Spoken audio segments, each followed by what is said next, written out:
boleh ya, saya kecilkan soalnya kayaknya tadi agak susah.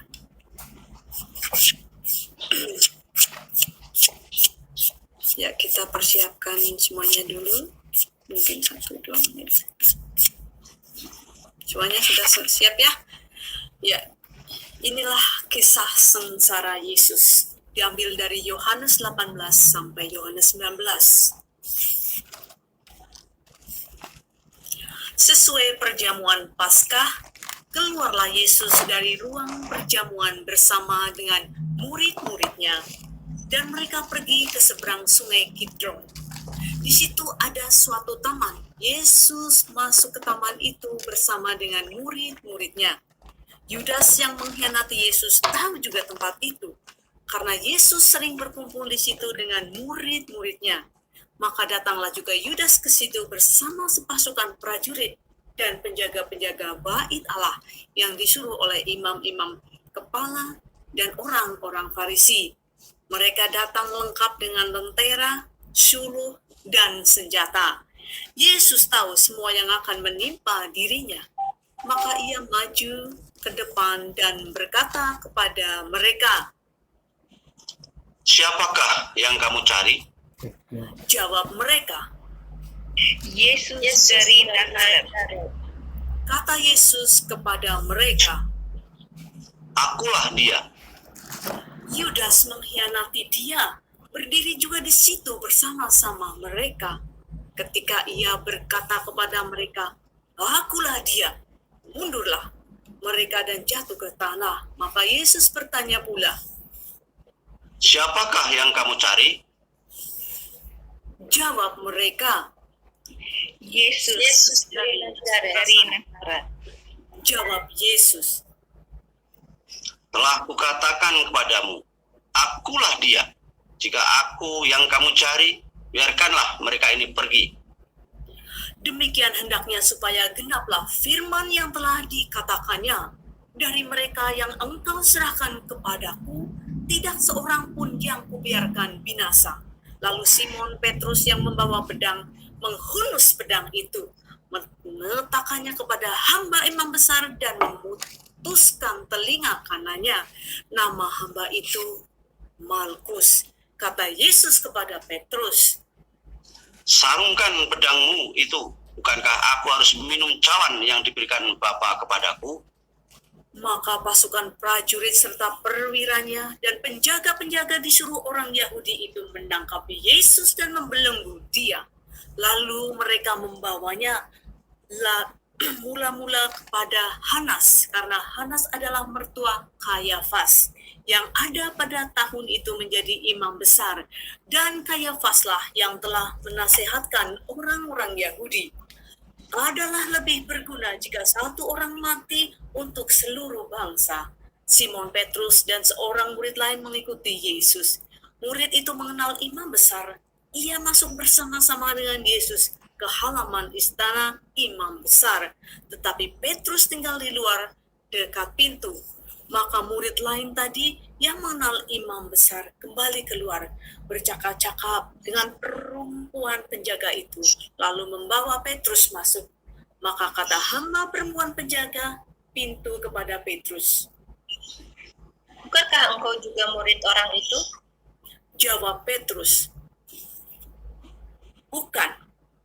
Sementara itu hamba-hamba dan penjaga-penjaga bait Allah telah memasang api arang, sebab hawa dingin waktu itu, dan mereka berdiri berdiam di situ. Juga Petrus berdiri berdiam bersama-sama dengan mereka. Maka mulailah imam besar menanya Yesus tentang murid-muridnya dan tentang ajarannya. Jawab Yesus kepadanya, "Aku berbicara terus terang pada dunia. Aku selalu mengajar di rumah-rumah ibadat dan di bait Allah, tempat semua orang Yahudi berkumpul. Aku tidak pernah berbicara sembunyi-sembunyi. Mengapakah engkau menanyai aku? Tanyailah mereka yang telah mendengar apa yang kukatakan kepada mereka. Sungguh, mereka tahu apa yang telah kukatakan." Ketika ia mengatakan hal itu, seorang penjaga yang berdiri di situ menampar mukanya sambil berkata, Begitukah jawabmu kepada imam besar, imam agung? Jawab Yesus kepadanya, Jikalau kataku itu salah, tunjukkanlah salahnya. Tetapi jikalau kataku itu benar, mengapakah engkau menampar aku? lalu Hanas mengirim dia terbelenggu kepada Kayafas, imam agung itu. Simon Petrus masih berdiri berdiam. Kata orang-orang di situ kepadanya. Bukankah engkau juga seorang muridnya? Petrus menyangkalnya. Katanya, bukan.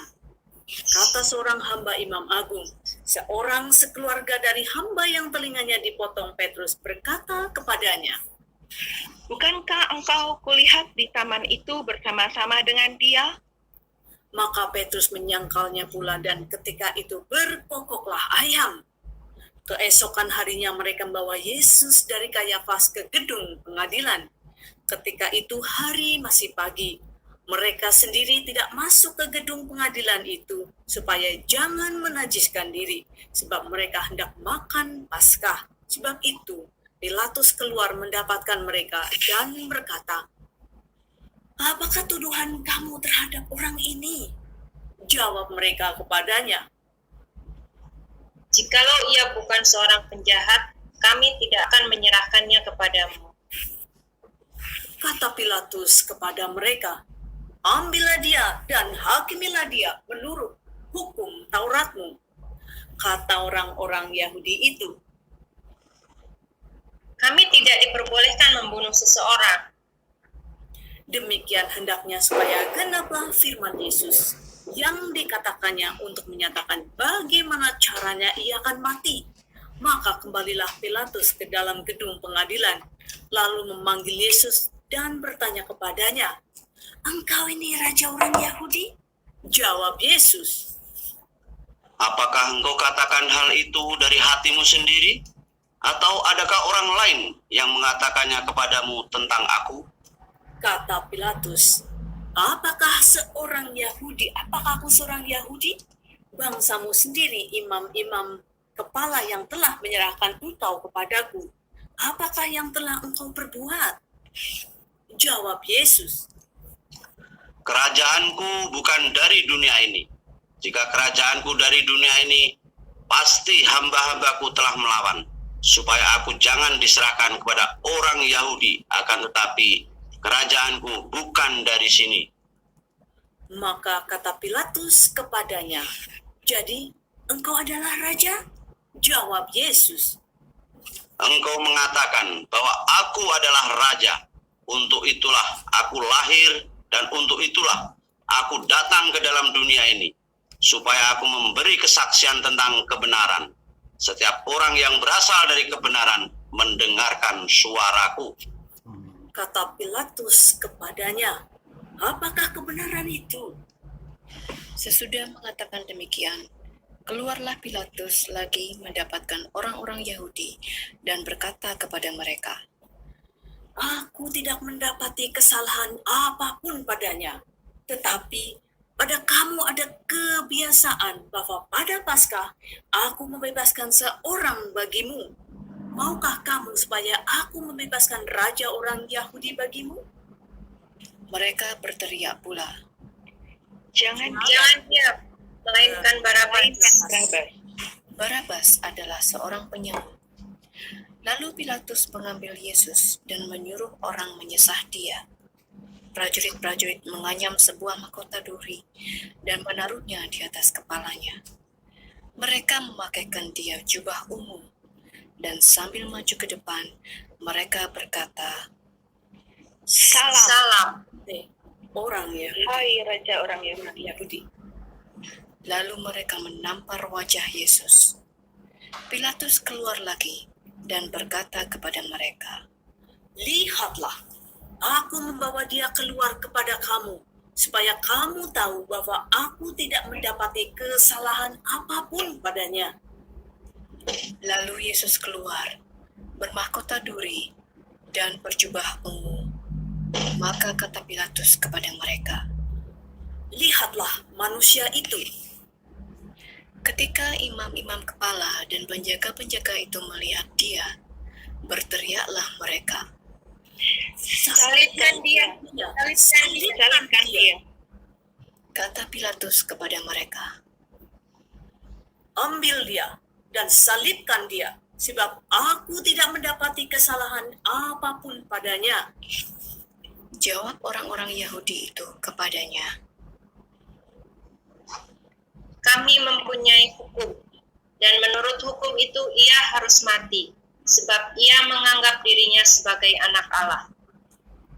Ketika Pilatus mendengar perkataan itu, bertambah takutlah ia.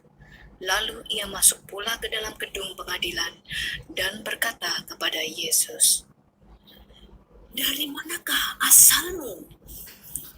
tetapi Yesus tidak memberi jawab kepadanya. Maka kata Pilatus kepadanya, Tidakkah engkau mau bicara dengan aku? Tidakkah engkau tahu bahwa aku berkuasa untuk membebaskan engkau? Dan aku berkuasa juga untuk menyalibkan engkau. Yesus menjawab, Engkau tidak mempunyai kuasa apapun terhadap aku. Jikalau kuasa itu tidak diberikan kepadamu dari atas, sebab itu dia yang menyerahkan aku padamu lebih besar dosanya. Enyahkanlah dia, salibkan. Enyahkanlah dia, salibkan dia. Enyahkanlah dia, salibkan dia.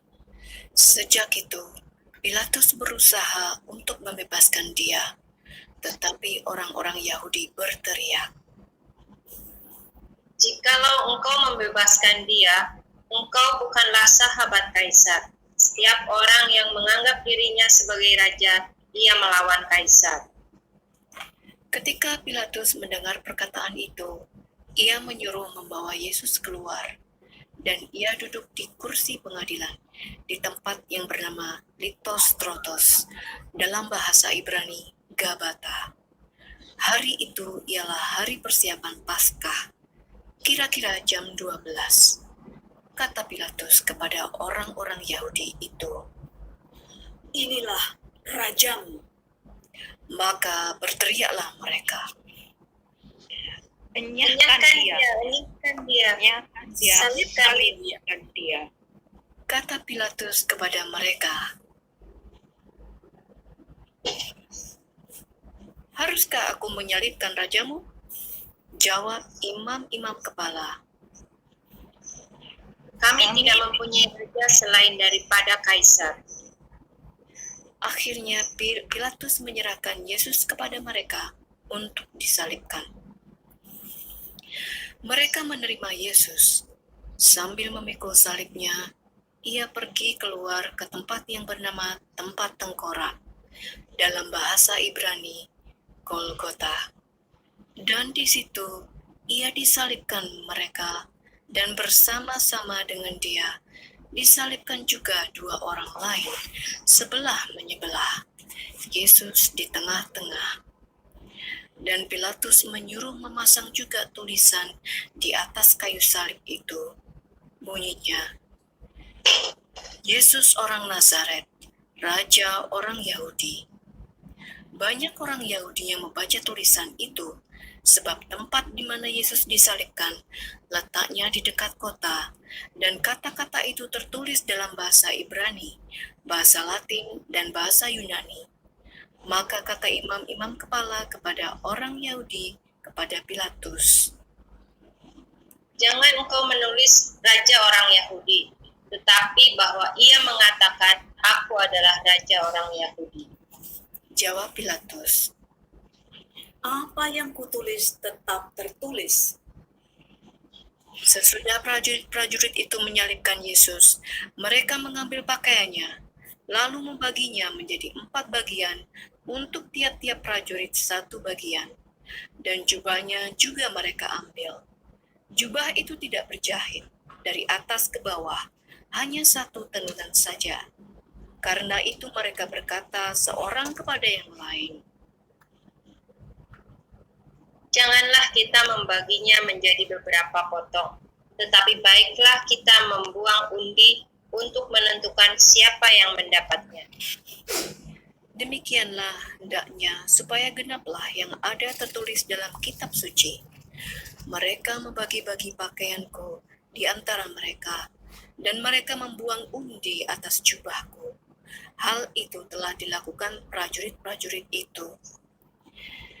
Di dekat salib Yesus berdiri ibunya dan saudara ibunya, Maria, istri Klopas, dan Maria Magdalena. Ketika Yesus melihat ibunya dan murid yang dikasihinya di sampingnya, berkatalah ia kepada ibunya, Ibu, inilah anakmu. dan kemudian katanya kepada murid-murid itu. Inilah ibumu. Dan sejak saat itu, murid itu menerima dia di dalam rumahnya. Sesudah itu, karena Yesus tahu bahwa segala sesuatu telah selesai, berkatalah ia, supaya genaplah yang ada tertulis di dalam kitab suci. Aku haus. Di situ ada suatu bekas penuh anggur asam, maka mereka mencucukkan bunga karang yang telah dicelupkan dalam anggur asam pada sebatang hisop, lalu menunjukkannya ke mulut Yesus. Sesudah Yesus meminum anggur asam itu, berkatalah Yesus. Sudah selesai. Lalu ia menundukkan kepalanya dan menyerahkan nyawanya. Marilah kita hening sejenak selama 1 menit.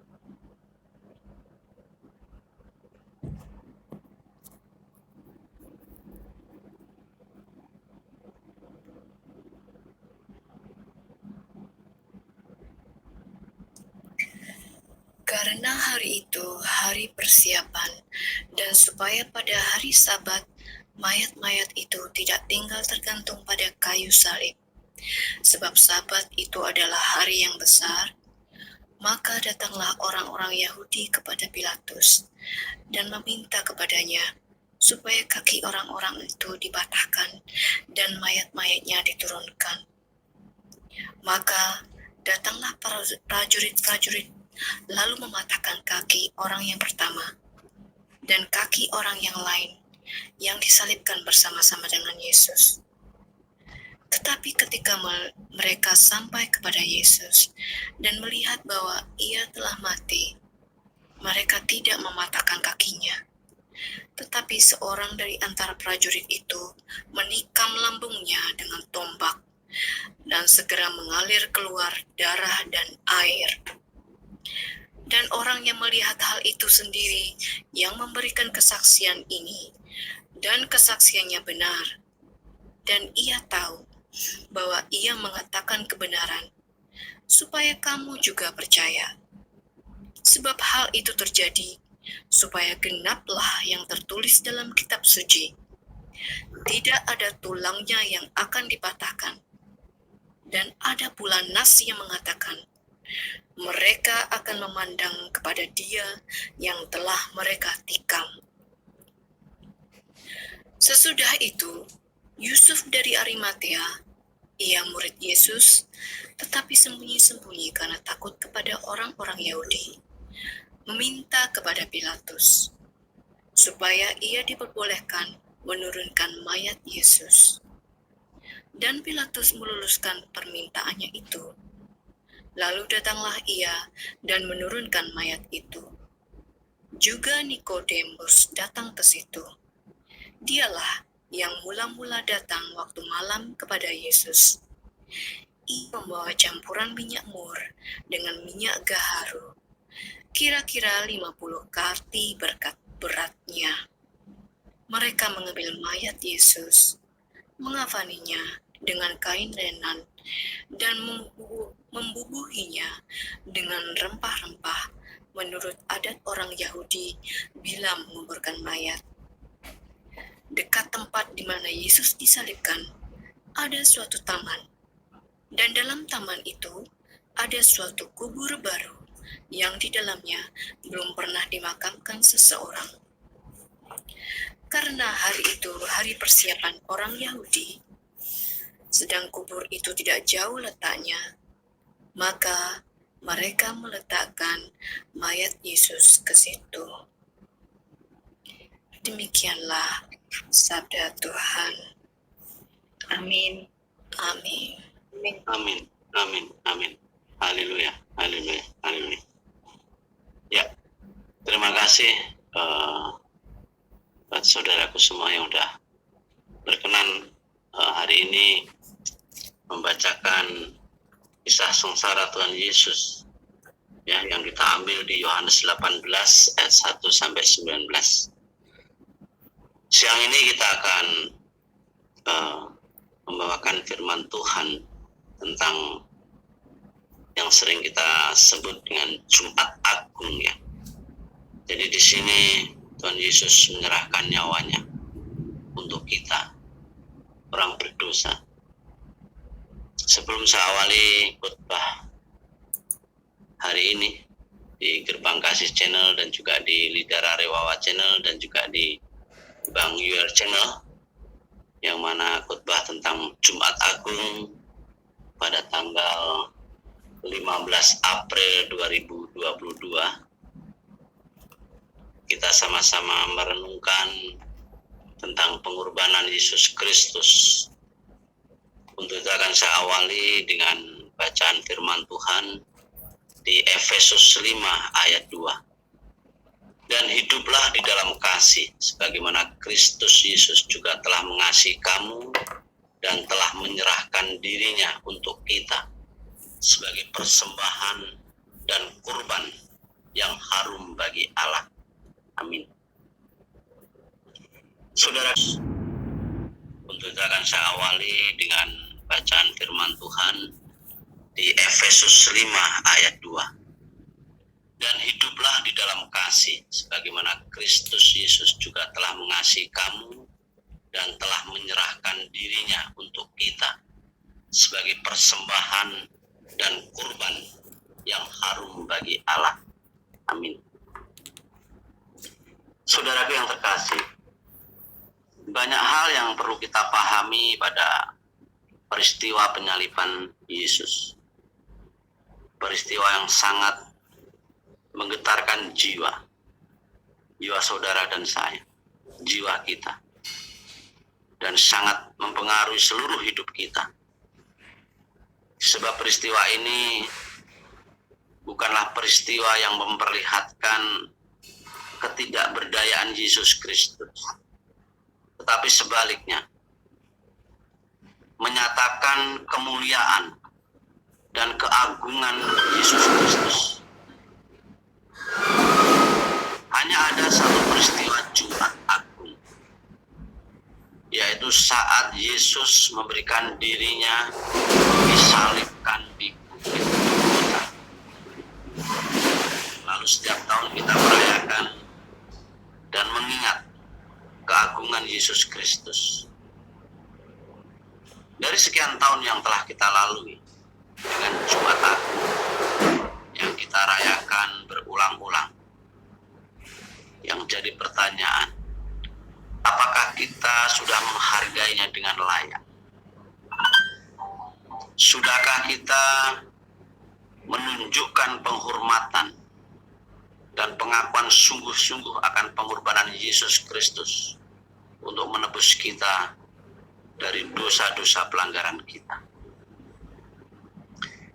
Yesus tidak mati untuk dosa-dosanya sendiri, karena ia sungguh tidak berdosa.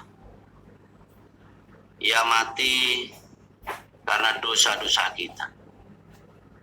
Ia menyerahkan nyawanya sebagai kurban penebusan dosa.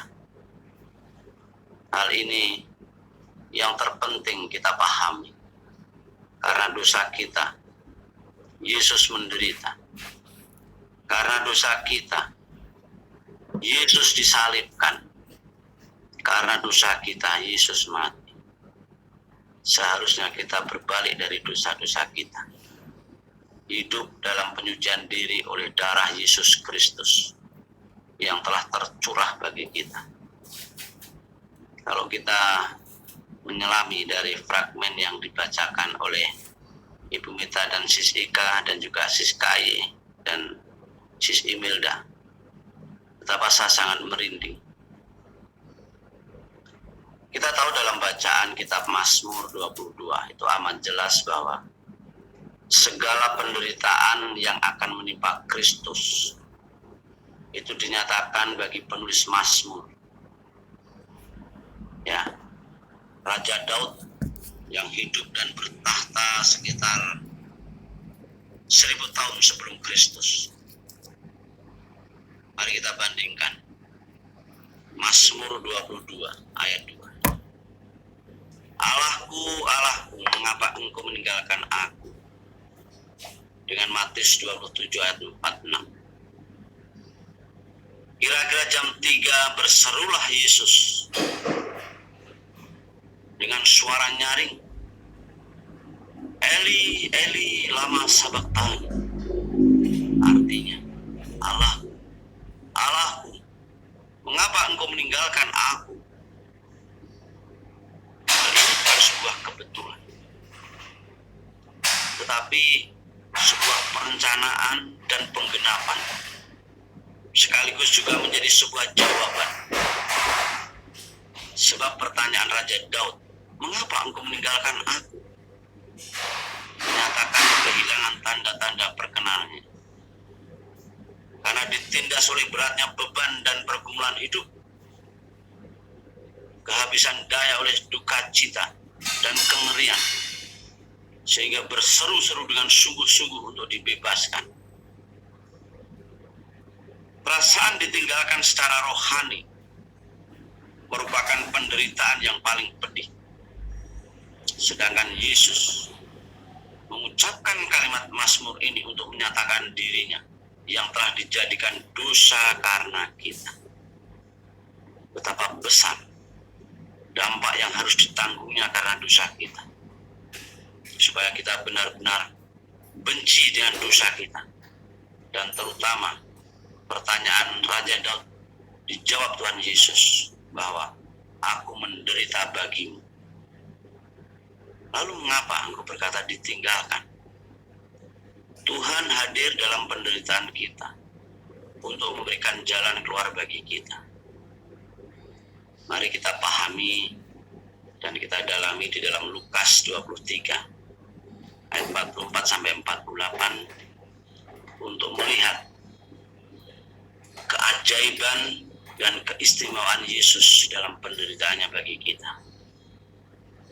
Di dalam ayat 44 sampai 45, beginilah firman Tuhan. Ketika itu hari sudah kira-kira jam 12. Lalu kegelapan meliputi seluruh daerah itu sampai jam 3. Sebab matahari tidak bersinar. Kegelapan 3 jam adalah suatu keajaiban. Peristiwa tersebut bukanlah gerhana matahari, karena gerhana matahari tidak mungkin terjadi pada masa Paskah ketika bulan sedang purnama. Kegelapan tersebut dikirim Tuhan Allah untuk menutupi salib anaknya ketika ia dijadikan dosa karena kita. Seluruh alam seakan-akan turut berduka bersama pencipta ketika ia menderita dan mati bagi dosa-dosa kita. Dan di ayat 45 kalau kita melihat, dan tabir bait suci terbelah 2.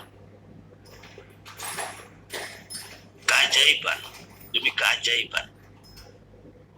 Dan kejadian keajaiban itu hendak menyatakan kepada para imam dan orang-orang Yahudi bahwa jalan masuk ke dalam hadirat Tuhan telah terbuka bagi semua yang datang padanya oleh iman di dalam Kristus Yesus.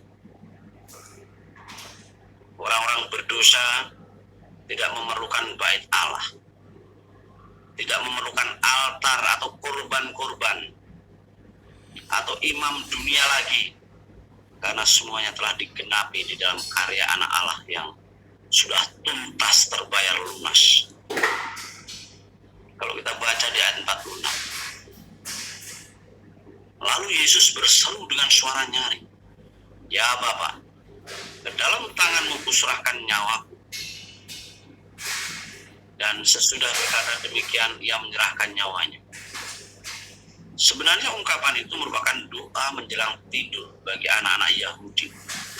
Dan dengan doa itu terlihat bagaimana kematian Tuhan kita itu penuh keyakinan, yaitu penyerahan dan kemenangan. Mereka yang menerima Yesus Kristus sebagai Tuhan dan Juru Selamat dapat menghadapi kematian dengan keyakinan dan kepastian yang sama. Saudara bisa bandingkan dengan di Filipi 1 ayat 20-23 dan ada juga di 2 Korintus 5 ayat 1-8. Jadi kata-kata Yesus juga mengambil kata-kata Daud dalam Mazmur 31 ayat 6. "Ke dalam tanganmu lah kuserahkan nyawaku." Bukan hanya berarti Yesus mengutip kata-kata Daud, tetapi juga Tuhan telah menanamkannya dalam mulut Raja Daud sehingga nyata bahwa Yesus menggenapinya. Kita lanjut ke ayat 47. Ketika kepala pasukan melihat apa yang terjadi, ia memuliakan Allah, katanya, "Sungguh, orang ini adalah orang benar, orang yang bertanggung jawab ya dalam pelaksanaan eksekusi penyaliban Yesus dari awal sampai akhir." Tentunya ia telah memperhatikan dengan seksama setiap momen yang dilalui. Dan mungkin saja kepala pasukan ini telah banyak menyaksikan penyaliban para penjahat. Tetapi ia melihat hal yang berbeda pada diri Yesus. Sehingga ia mengakui, "Sungguh orang ini adalah orang benar." Dia tidak menemukan satupun kesalahan Yesus pada proses penyaliban ini. Pengakuan ini keluar dari mulut orang Romawi, bukan dari mulut orang Yahudi. Dia kagum dan sangat terkesan dengan bagaimana Yesus menghadapi penderitaan serta kematiannya. Ini luar biasa. Kita lanjut ke ayat 48. "Dan sesudah seluruh orang banyak yang datang berkerumun di situ untuk tontonan itu, terlihat apa yang terjadi itu. Pulanglah mereka sambil memukul-mukul diri." Saudaraku yang terkasih, apakah ini merupakan tanda pertobatan? Atau hanya sekedar kecewa dan menyalahkan diri? Mereka memukul-mukul diri lalu pulang. Kelihatannya mereka akan segera lupa dan melanjutkan hidup mereka, sebab mereka tidak menindaklanjuti penyesalan mereka.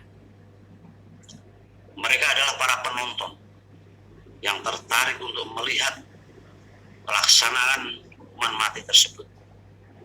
Tetapi tentu saja apa yang telah mereka lihat dan dengarkan cukup untuk menyadarkan mereka akan dosa-dosa mereka.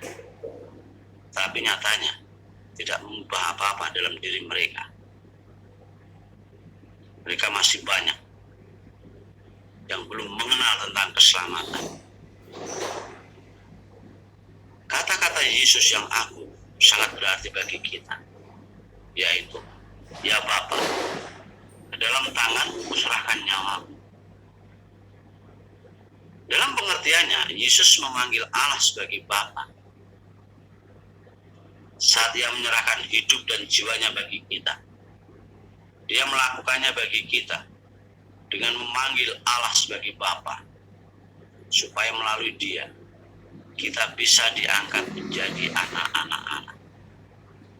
Kristus Yesus sengaja memakai kata Bapa untuk menunjukkan perannya sebagai perantara. Dia adalah imam dan sekaligus kurban persembahan, kurban tebusan untuk melepaskan kita dari penghukuman. Harga mahal harus dibayarnya dan harus dibayarkan ke tangan Bapa Surgawi sebagai pihak yang dirugikan oleh pelanggaran dosa itu. Dialah yang membayar lunas semuanya itu kepada Allah Bapa. Ya Bapa, terimalah nyawaku dan jiwaku sebagai ganti nyawa dan jiwa para pendosa yang kutebus melalui kematian. Kristus mengungkapkan kerelaannya untuk mempersembahkan dirinya. Saudaraku yang terkasih,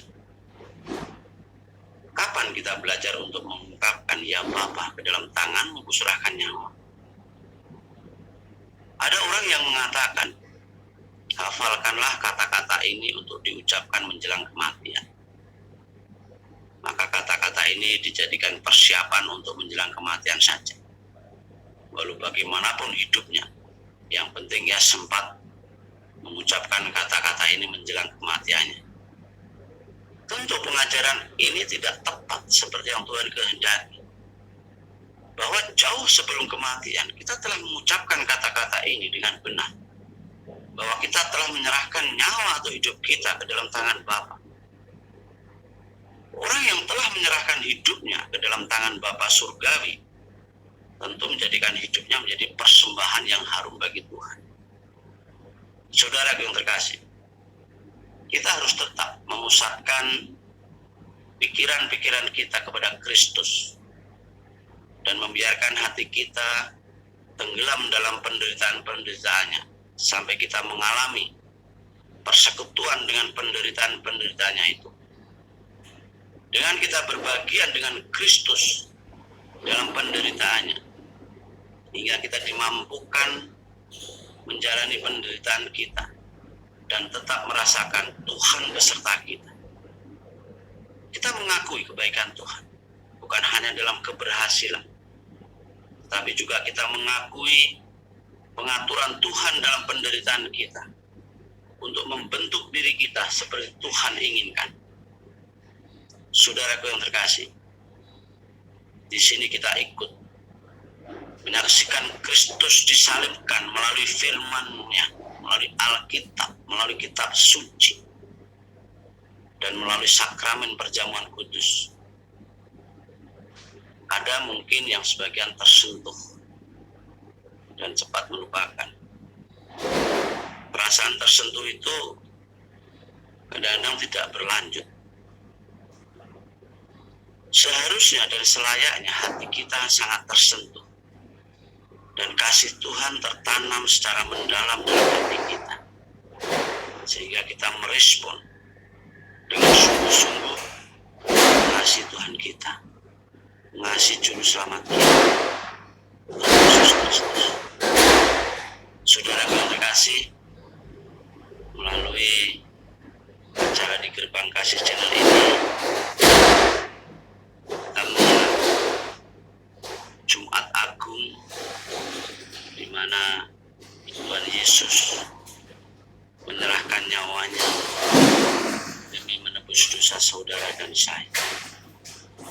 Untuk itu, berdoa saya tutup lagi sama di Efesus 5 ayat 2. Dan hiduplah di dalam kasih, sebagaimana Kristus Yesus juga telah mengasihi kamu dan telah menyerahkan dirinya untuk kita sebagai persembahan dan kurban yang harum bagi Allah.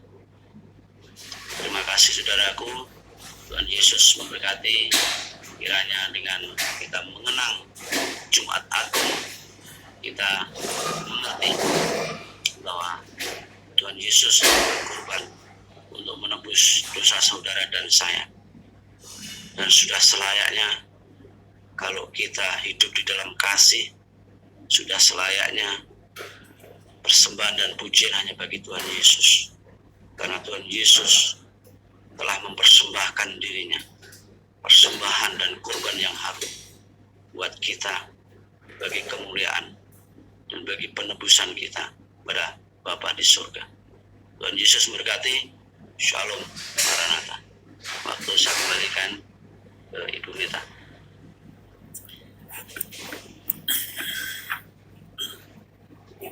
Terima kasih sekali ya Pak Immanuel. Samuel buat firman Tuhan yang telah disampaikan di hari Paskah ini, Jumat Agung ini, sangat menguatkan buat kita semua, bahkan meruntuhkan kita ya, supaya kita semakin sadar bahwa Yesus yang sudah tersalibkan, sudah disalib, tidak lain menyerahkan nyawanya mati dalam wujud kemanusiaannya untuk menebus dosa kita semua ya. Haleluya.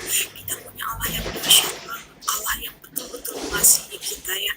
Itu suatu anugerah yang luar biasa yang tidak kita bisa temukan di ajaran manapun. Jadi pada kesempatan hari ini saya bersyukur ya, kita masih di sini dipersatukan memuji memuliakan Tuhan Yesus ya.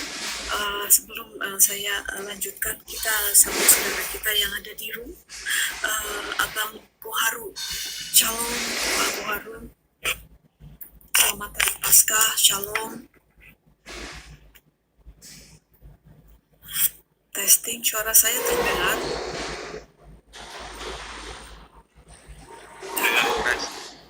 Jelas. Ya, jelas. Ya, salam Pak Koharu. Mungkin nggak ini ya, nggak connect atau apa ya.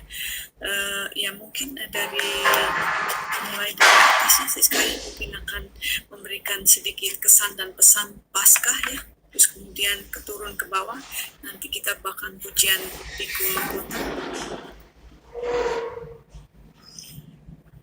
Terima kasih.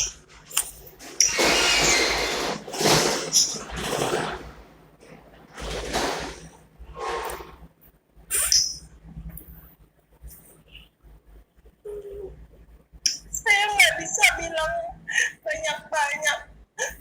Cuma saya sangat berterima kasih ya, Tuhan Yesus menyelamatkan saya, mengampuni saya. Itu aja. Jangan tinggalkan Tuhan Yesus, dan saya berdoa semoga saya setia sampai akhir hayat saya mengikut Yesus. Itu saja dari saya, Bu Meta. Terima kasih. Amin, amin, amin. Puji Tuhan ya. Tuhan Yesus melawat Siskaye dengan luar biasanya ya. Saya percaya Tuhan menjamah dia, punya rencana yang indah buat Siskaye ya. Tetap setia dalam Tuhan, memberikan yang terbaik buat Tuhan Yesus ya. Seperti sekarang melayani Tuhan dengan cara apapun ya, itu sudah menyenangkan hati Tuhan. Mungkin dari Sis Ika silahkan, kemudian nanti Sis Imelda ada kesan-pesan dari Sis Ika.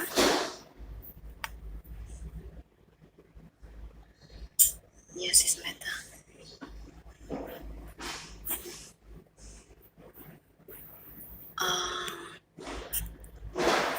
Yang saya paling senang dan rindukan adalah pada setiap masa-masa seperti inilah kita diajak untuk mengingat kembali betapa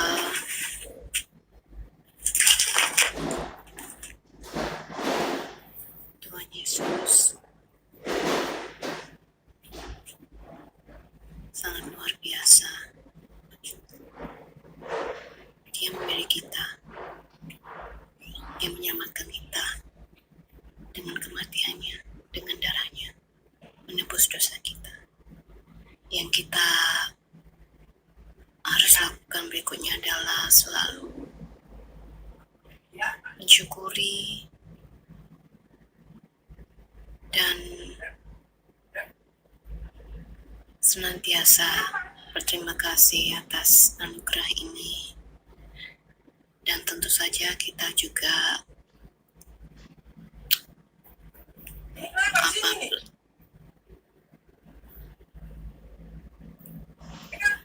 salah satu bentuk rasa syukur kita adalah supaya kita tidak melakukan dosa lagi. Begitu dari saya, Sister.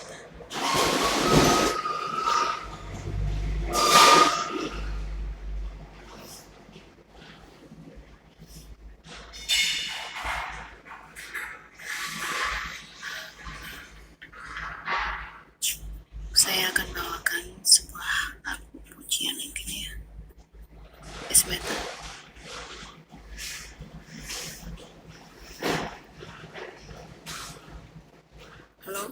Suara saya masuk? Iya, ini masuk. Ya. Silakan. Yang lain?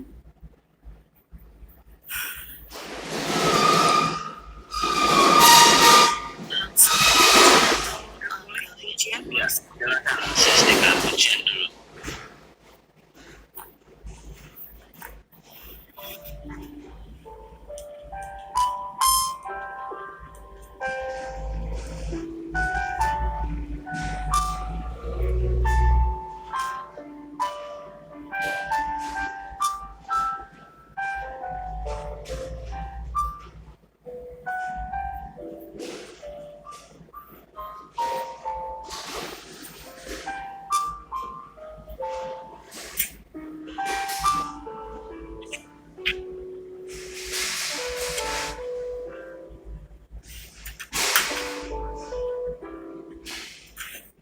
Hanya Kau Tuhan di hidupku.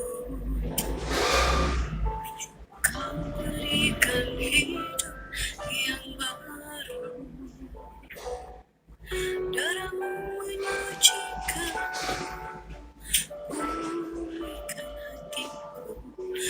Nyatakan Kaulah segalanya. Engkaulah sumber pengharapan. Kuasa-Mu sanggup menyembuhkan. Jiwaku pun berserahnya kepadamu.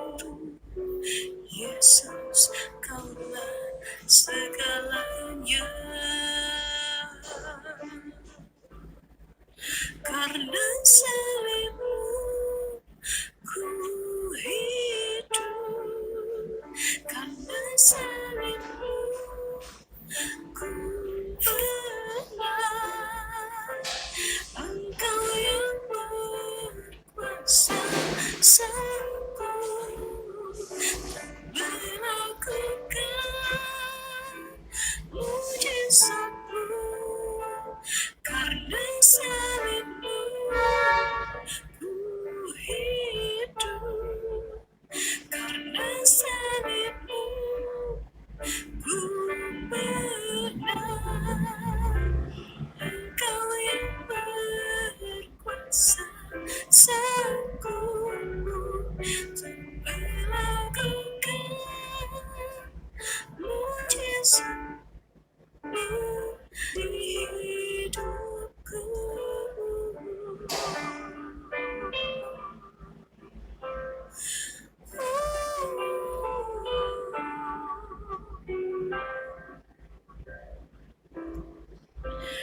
Engkaulah sumber pengharapan. Kuasa-Mu sanggup menyembuhkan. Jiwaku berserahkan kepadamu. Yesus, Kaulah segalanya. Karena salib-Mu ku hidup. Karena salib-Mu ku menang. Engkau yang berkuasa sanggup untuk melakukan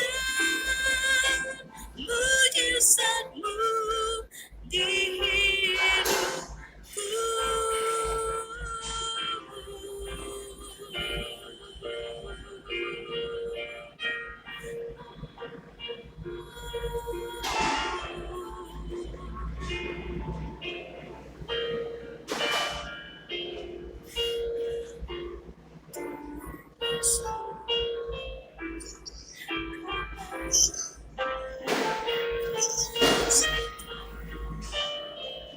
Terima kasih Tuhan.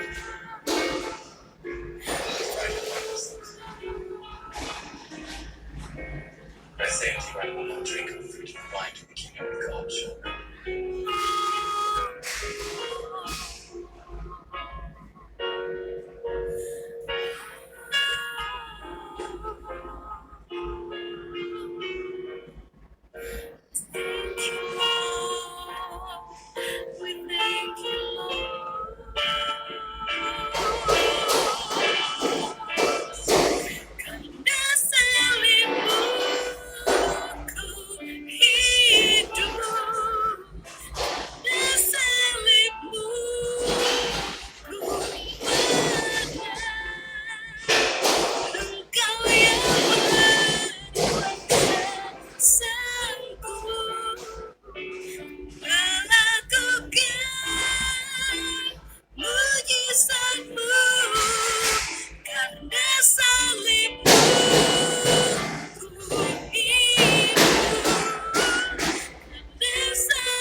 di hidupku. Amin.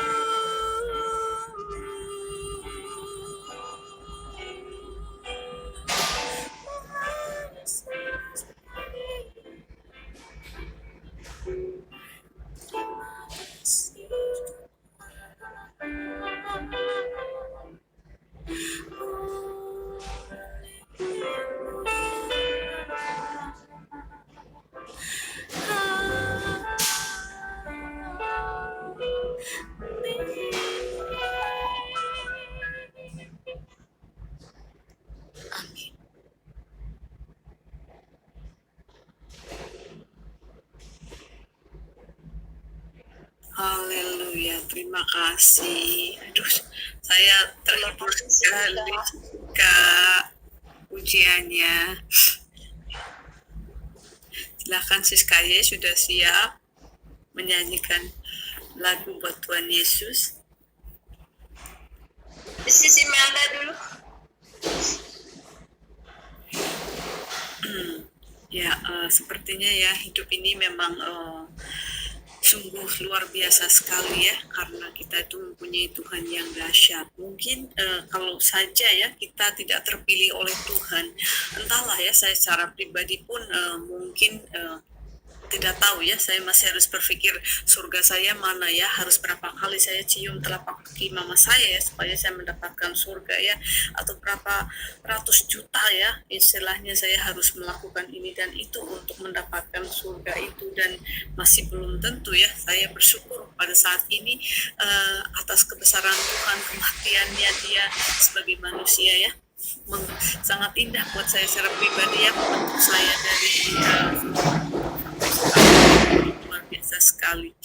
Jadi kita semua ya yang belum tahu atau yang ini ya yang masih belum tahu di mana surga itu ada di, kebenarannya ada di dalam Yesus Kristus sendiri ya. Jadi yang belum tahu ya cepat-cepatlah cari tahu, dan saya kasih tahu bahwa kekristenan atau ajaran Yesus lah yang memberikan satu jalan menuju ke surga ya. Begitu ya Pak Immanuel. Ya, amin. Amin. Amin. Jadi makanya dengan segala kekurangan saya, dengan segala ketidakberdayaan saya berikan yang terbaik buat Tuhan. Apapun itu saya akan lakukan yang the best of the best for my Jesus. Because Jesus give us the best, give me the best. Apa yang dia berikan? Nyawanya sebagai ganti kita supaya kita mendapatkan kursi surgawi. Jadi kalau kita merasa, mari kita kita sendiri ya, pertanyaan ini untuk setiap hati, setiap pribadi yang mendengarkan ini ya. Kalau belum atau ya saya nggak bisa ngejudge ya, saya tanyakan pada diri Anda sendiri ya, ya, apakah saya sudah memberikan yang terbaik buat Tuhan Yesus? Jawabannya ada diri Anda sendiri ya. So kalau Tuhan sudah memberikan hadiah yang terbaik, terindah, the best of the best, ya apakah kita akan memberi sebagai gantinya itu apa? Untuk membalas kebaikannya itu apa? Dia sudah memberikan the best of the best. Sedangkan kita hanya manusia ya, terbatas. Kalau kita manusia terbatas, kita mampu melakukan the best of the best buat Tuhan kita yang dahsyat itu, lakukanlah mulai sekarang, sebelum telepon itu berbunyi ring. Hey, go home. Nah, mari kita lakukan itu bersama-sama ya, bersama Yesus. Ya, silakan mungkin yang lain.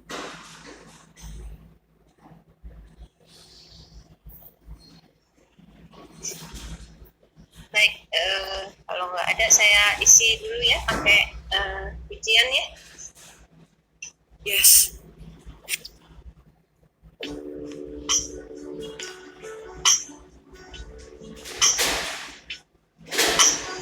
Bukan dengan barang fana kau membayar dosaku,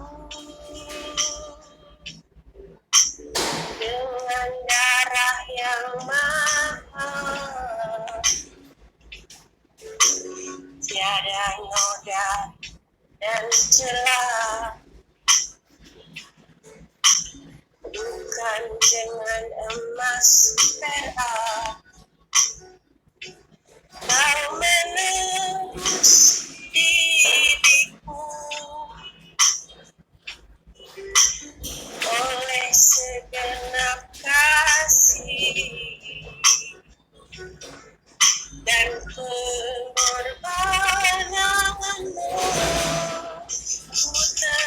mati dan tinggalkan cara hidupku yang lama. Semuanya sia-sia dan tak berarti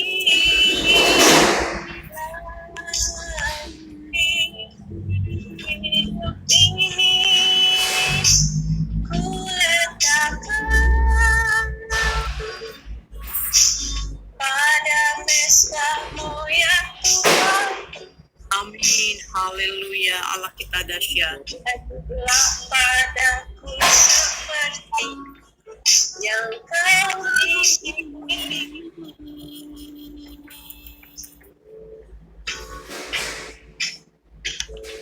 Bukan dengan barang fana Amin.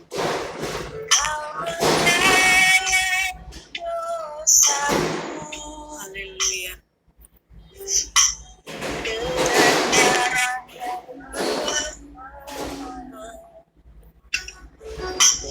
tiada noda dan celah. Dengan emas merah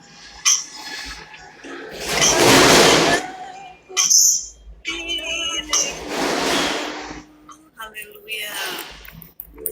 oleh segenap kasih. Amin. Haleluya. Pengorbananmu telah mati dan tinggalkan Amin. cara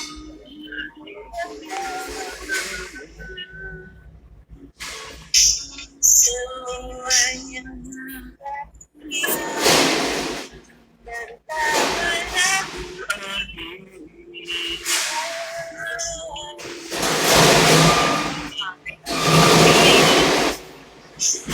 ku letakkan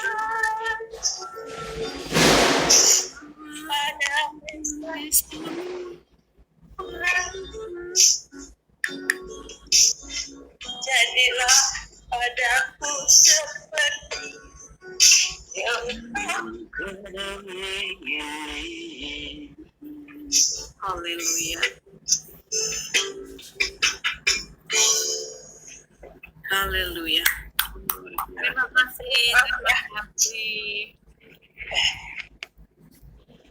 Ya, terkadang sebuah pujian bisa membawa hati kita lebih dekat ya pada Tuhan. Apalagi kalau kita merenungi lagu ini ya, bukan dengan barang fana. Dan setiap kali kita menyanyikan lagu ini, ya membawakan pujian ini juga, hati saya kadang-kadang tidak mampu ya. Kadang-kadang saya juga menangis ya. Bukan dengan barang fana, Kau membayar dosaku. Ini luar biasa ya. Kalau kita memahami lagu ini dengan dalam, betapa kasih Tuhan itu luar biasa. Dengan darah yang mahal, yang tiada noda dan celah. Saya percaya setiap anak-anak Tuhan setiap kali menyanyikan sebuah pujian yang ada dalam rema hidupnya, itu akan mengalami satu transformasi. Apalagi kalau kita melakukan usaha daripada ini ya, lagu ini, bukan dengan emas perak kau menebus diriku. Ini luar biasa kalau kita mampu memahami lagu ini ya. Artinya ada rema dalam kehidupan kita oleh segenap kasih dan pengorbanan Yesus yang hari ini kita bahas, yang hari ini kita bahas bersama di Jumat Agung ya. Adalah sebuah pengorbanan yang luar biasa yang hanya mampu kita ucapkan rasa syukur ya. Kau telah mati dan tinggalkan ya, jadi kita telah mati dan meninggalkan cara hidup kita yang lama. semua karena penebusan Kristus Yesus. Karena apa yang kita lakukan selama ini semuanya hanya sia-sia, tidak berarti. Itulah yang buat kita harus mengerti. Untuk itu hidup ini harus kita letakkan ya dalam misbahnya. Hidup ini ku letakkan pada misbah-Mu ya Tuhan. Jadilah padaku seperti yang Kau ingini. Biarlah apa yang terjadi sesuai dengan kehendak Tuhan, dan itu yang terbaik. Karena kehendak Tuhan itulah yang terbaik. Karena Tuhan telah menebus kita bukan dengan emas perak. Luar biasa. Silakan Bu Mita untuk dilanjut.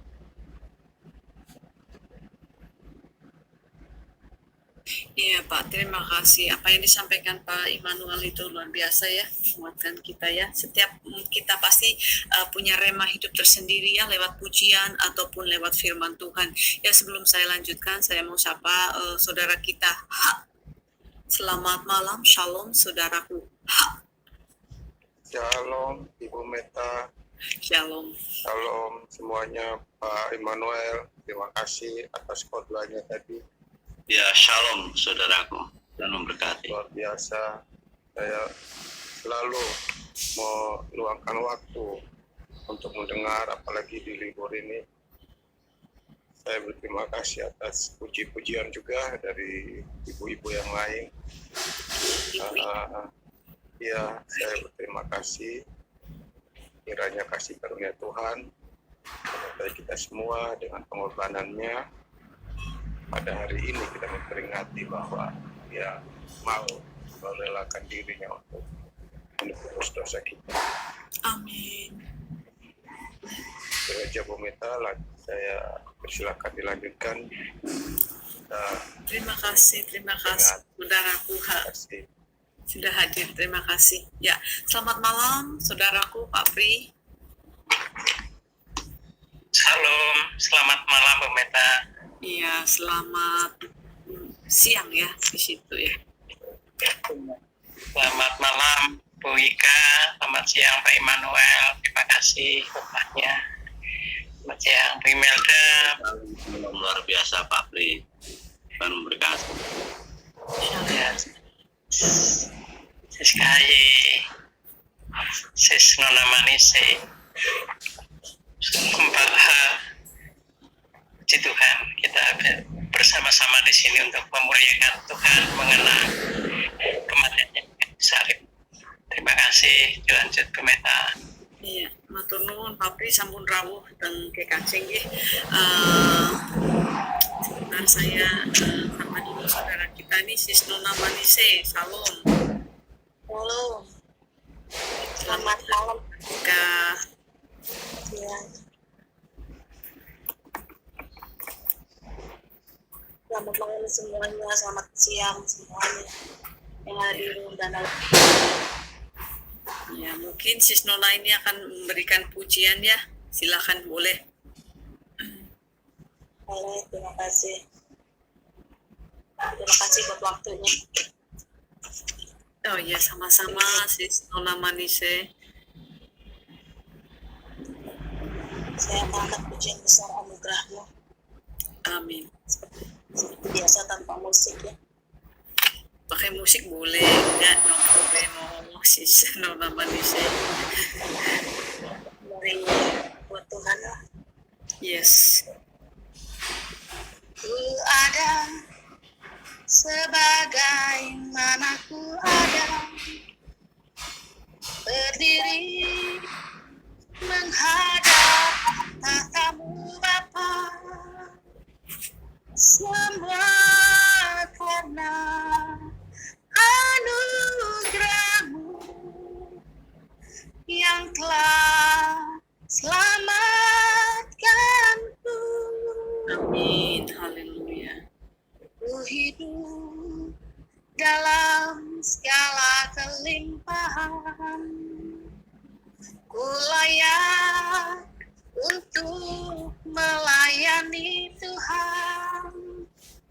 semua karena anugerahmu tercurah bagiku. Besar anugerahmu, Amin. berlimpah bagiku. Semakin hari semakin bertambah besar anugerahmu, besar anugerahmu, besar anugerahmu, berlimpah bagiku. Semakin hari semakin bertambah besar anugerahmu. Tuhan, terima kasih untuk besar anugerah-Mu. kasih. Haleluya ya. Terima kasih sekali. Amin. Tuhan. Amin. Terima kasih Sister.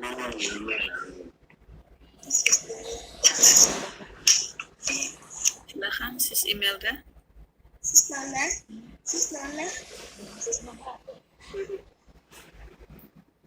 Kalau Sis Imelda belum nyaut ini mungkin kita kembalikan lagi ke Pak Pri yang mau mungkin bawakan satu pujian. Silakan. Nanti Sis Kaye bisa bawakan pujian Allah peduli. Request. Oke. Sebelum bawa pujian, saya ingin sedikit sharing Boleh.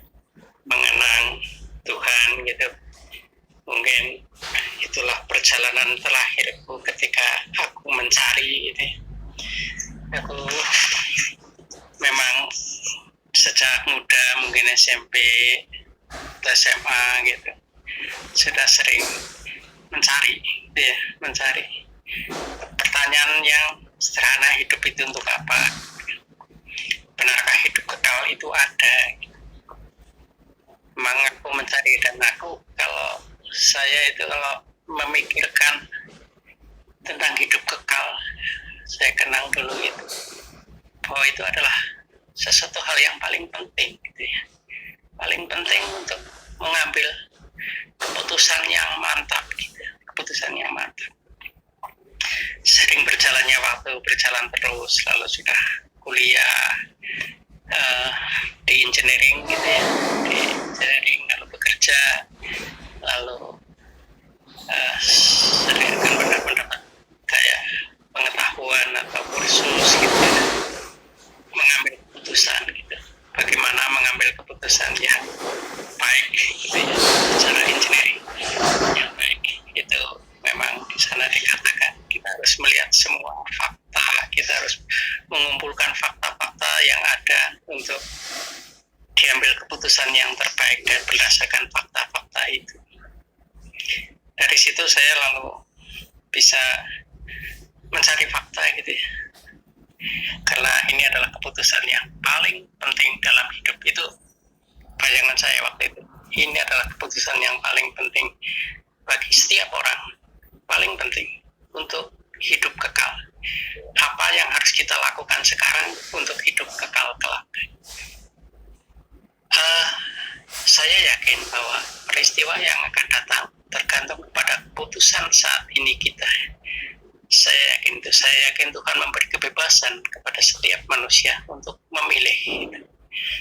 Maka keputusan apa yang saya lakukan sekarang itu penting bagi peristiwa yang akan datang. Itu saya punya keyakinan itu. Saya lalu berusaha mencari fakta, berusaha memahami gitu ya, mana sih yang paling baik untuk kehidupan kekalku, yang paling meyakinkan dari sekian banyak ajaran gitu ya. Ya saya juga mempelajari banyak ajaran gitu. Banyak ajaran agama Buddha misalnya, saya pelajari bahwa hidup itu menderita, untuk penderitaan karena keinginan. Untuk menghilangkan penderitaan harus menghilangkan keinginan. Untuk menghilangkan keinginan harus mengikuti ajaran-ajaran Buddha. Itu sebabnya orang-orang Buddha berusaha menghilangkan keinginan, menjadi biksu, bertapa untuk melatih diri untuk menghilangkan keinginan itu. Tetapi kalau saya renungan, benarkah, mampukah orang menghilangkan keinginan dengan kekuatannya sendiri? Karena terus terang saya halo, kedengaran suara saya? Masih kedengaran. Oh ya, oke.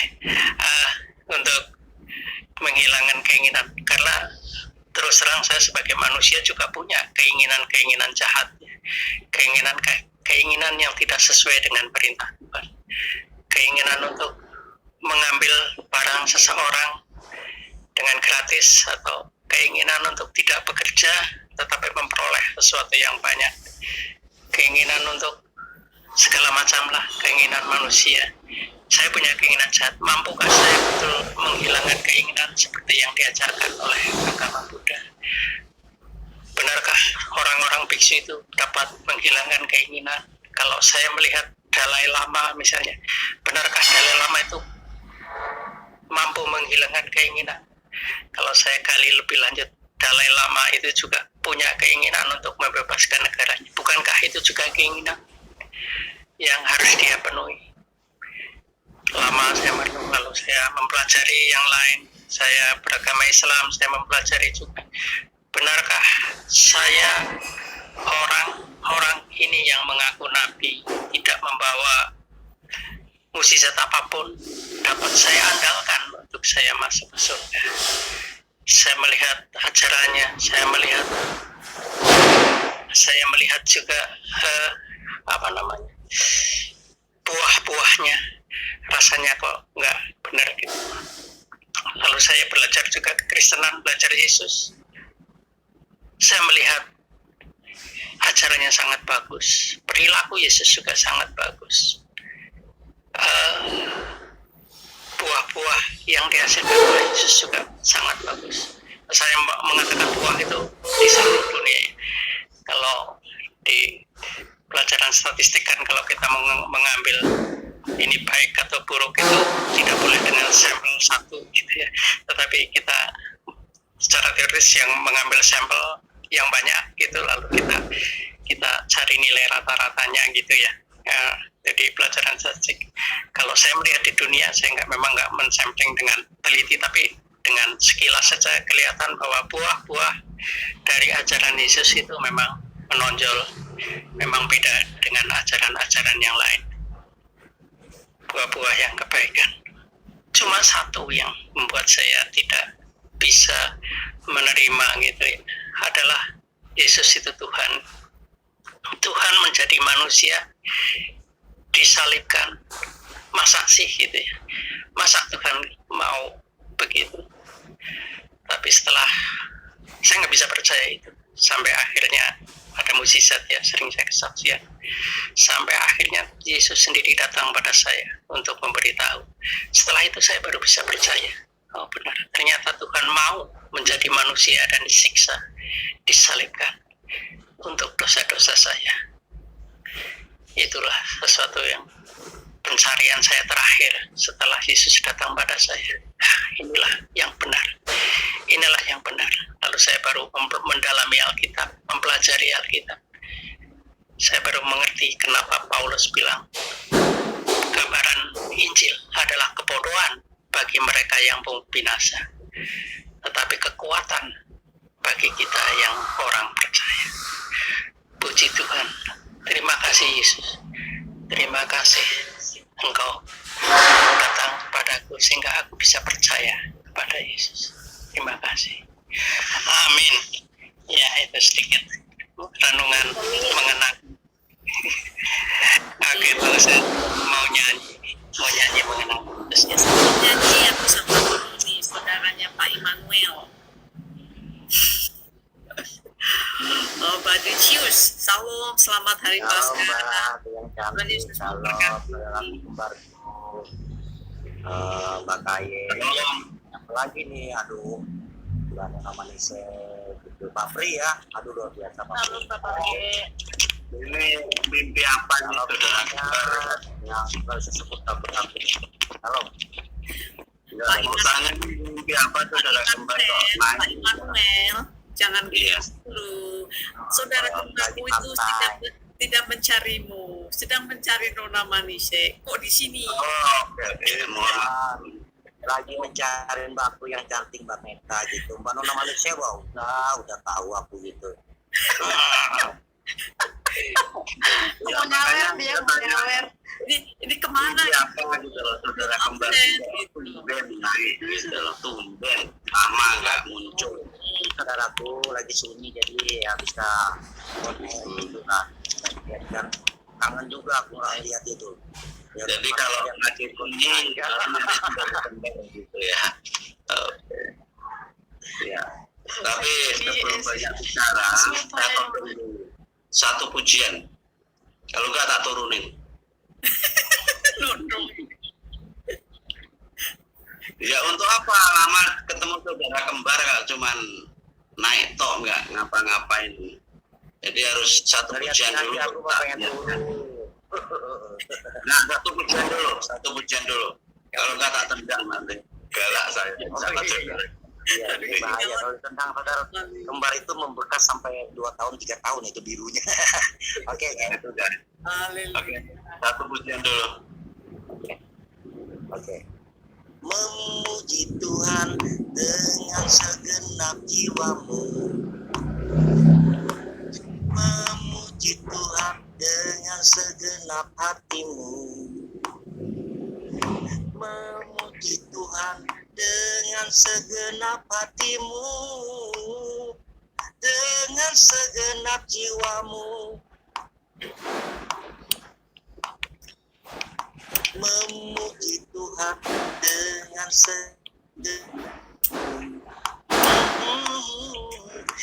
memuji Tuhan dengan segenap hatimu.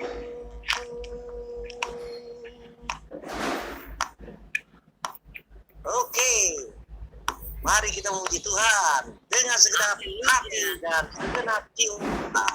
Memuji Tuhan dengan segenap jiwamu.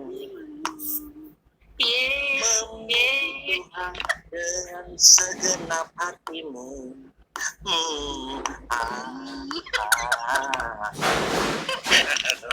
Oke, terima kasih. Halo. Soalnya ada yang kurang kalau belum pakai gitu kayak ada yang kurang, Pak.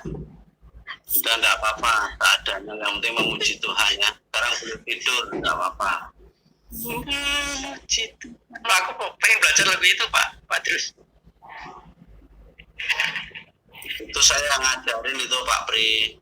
Oh iya. Memuji Tuhan dengan segenap hatimu, terus dia rubah aransemennya, nggak apa-apa. Ya, udah oke lah, jadi boleh tidur. Ya dilanjut kita enak. Iya, silakan Pak Pri. Thank you Abangku Alvanicius buat pujiannya ya. Selamat Hari Paskah, semoga ada yang baru, sesuatu yang baru di Hari Paskah ini.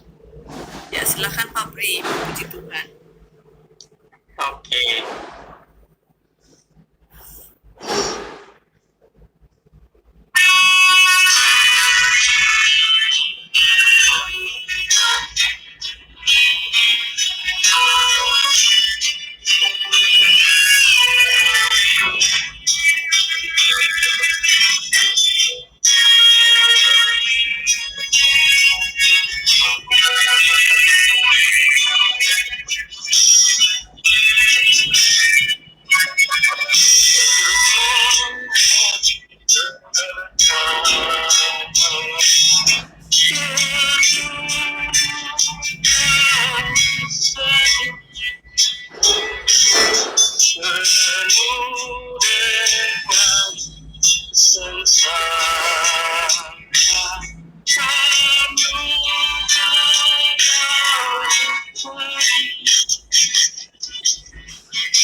Iya. Silakan, Siskaye mau kita bawakan pujian. Tadi Sisika sudah oke, bisa yang Allah peduli ya. Sisika. Orangnya menunggu Sisika. siapa? Iya. Allah peduli Sisika. Tapi Siskaye diminta gitu loh. Boleh. Tapi kan yang siap Sisika. 1, 2, 3, ayo. Sweet. Suaraku udah nggak cempreng, saya udah langsung nyanyi. Baik. Suaraku loh cemprengnya minta.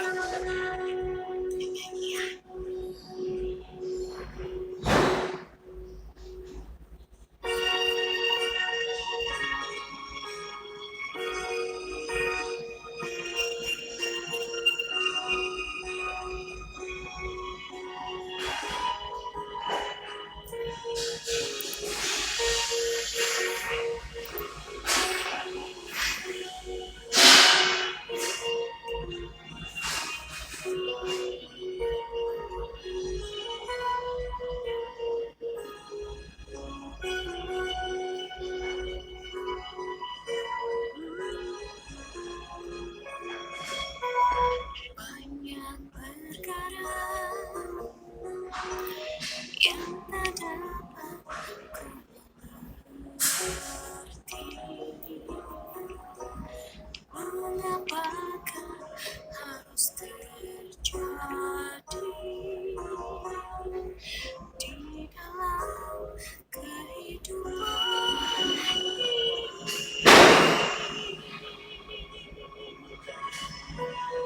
Satu perkara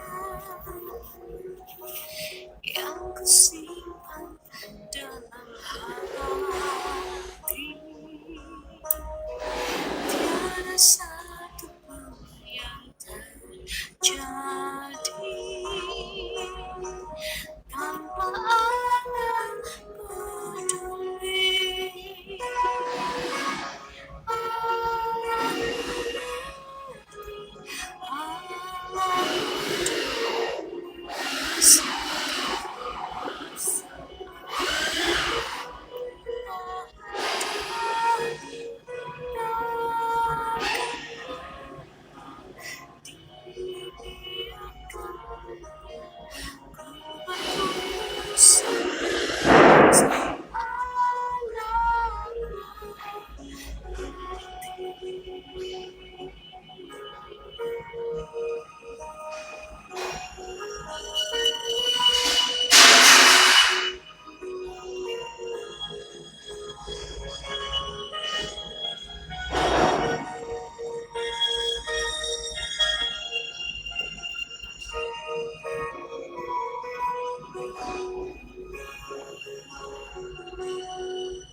Banyak perkara yang tak dapat ku mengerti. Mengapakah harus terjadi di dalam kehidupan ini?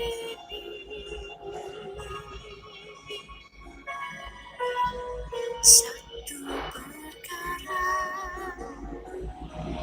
yang kusimpan dalam hati, tiada satu